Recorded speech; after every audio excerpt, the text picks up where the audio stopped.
Jaime Raúl Salamanca es el presidente de la Cámara de Representantes. Presidente, buenas noches. Gracias por aceptar este contacto con W Sin Carreta. Hola Juan Diego, buenas noches, un gusto estar acá contigo. Óigame, presidente, se ha hablado mucho de una conmoción interior, no hay decreto todavía, de una medida de emergencia económica para tratar de sacar recursos y pues enviarlos allá a las zonas de conflicto como en el Catatumbo donde se necesitan. Pero para usted, como uno de los líderes allí en el Congreso de la República, ¿es necesario eso realmente para mandar ayudas y para que se recupere el orden público? Bueno, yo creo que hay instrumentos que tiene el ordenamiento jurídico actual que pueden utilizarse y que se deben utilizar de manera mucho más eficiente mientras se decide sobre el contenido de unos decretos que, como tú lo mencionas, aún no se conocen. Creo que sí, digamos, estos estados de excepción brindan herramientas para tomar decisiones mucho más ágiles y garantizar sobre todo oportunidad en las intervenciones, generar una respuesta más inmediata, más oportuna para atender especialmente la situación humanitaria de las víctimas, de la población, de la sociedad civil que está en medio de un conflicto armado que nadie quiere.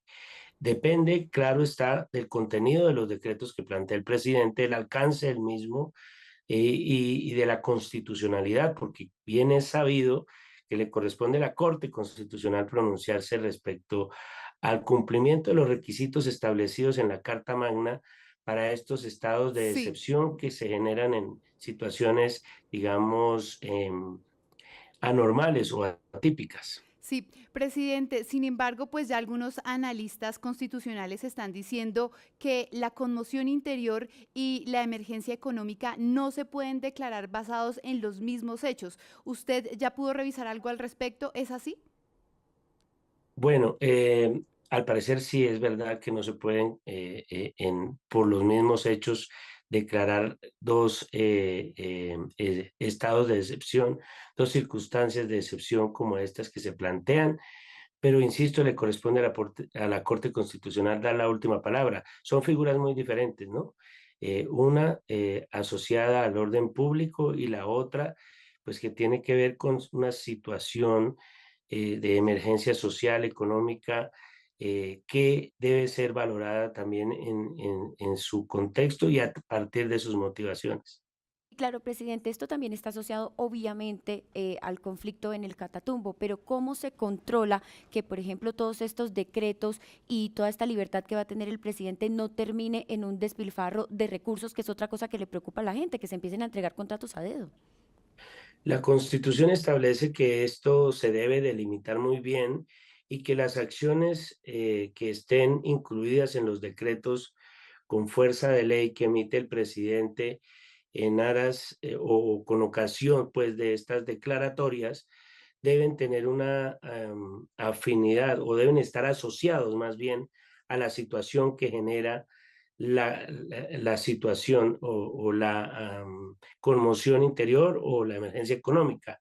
Eh, Al Congreso le corresponde ejercer control sobre estas acciones y a los entes de control, por supuesto que también en ningún caso los entes de control pierden competencia a pesar de la declaratoria de la conmoción interior o del estado de emergencia económica.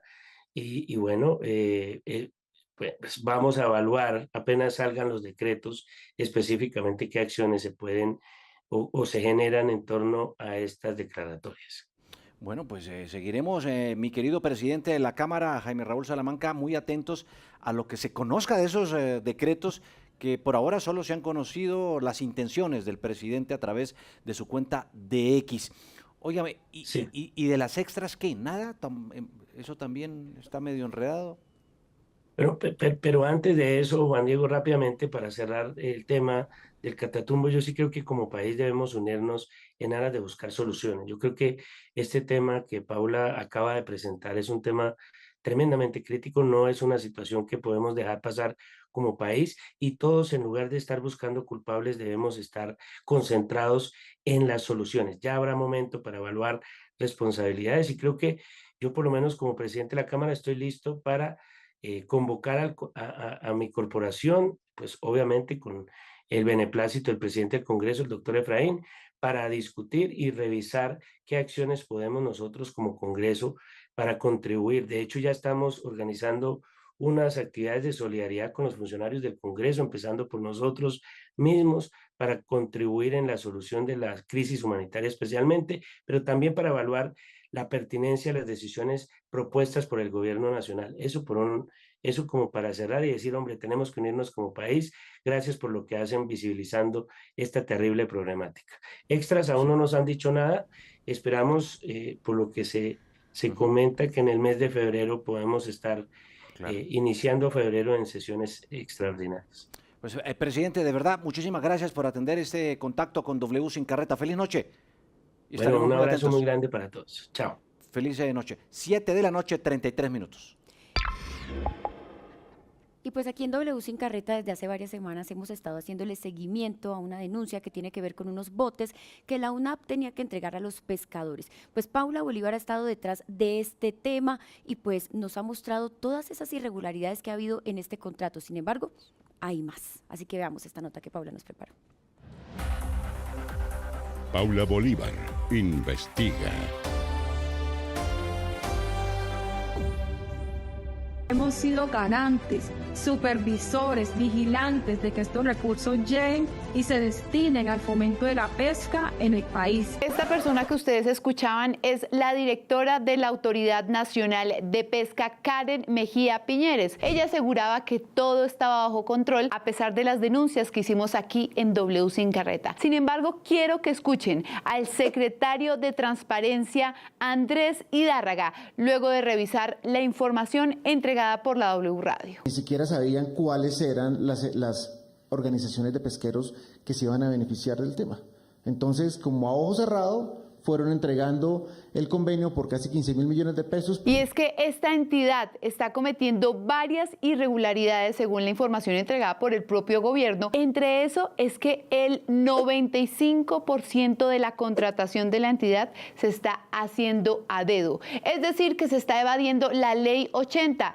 No se está haciendo licitación pública a pesar de los valores de estos contratos. Estamos hablando de 10.000, 5.000, 15.000, 6.000 millones de pesos. Y es que aunque esta entidad pública tiene la misión de ayudar a todos los pescadores a lo largo y ancho de Colombia, se ha dedicado a entregar contratos sin ningún tipo de requisitos. Y es el caso de los botes que denunciamos aquí por 15.000 millones de pesos. Fueron entregados a un contratadero que a su vez tuvo que subcontratar a otra empresa para poder fabricar los botes. Hasta la fecha no se han entregado los 283 botes que les prometieron a los pescadores artesanales de Colombia. Y es que en este contrato encontramos varias irregularidades. Primero, no se hizo licitación, se entregó a dedo. Segundo, Red Suma, que es el contratista, no tiene nada de experiencia en la fabricación de botes. Tercero, a pesar de que el contratista no había entregado ningún bote, le anticiparon el 50% del contrato,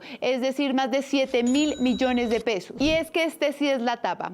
La UNAP se inventó o no sabemos qué fue lo que sucedió con el listado de las asociaciones de pescadores en Colombia, porque se supone que estos botes iban para esos pescadores que hoy necesitan del trabajo de esta entidad.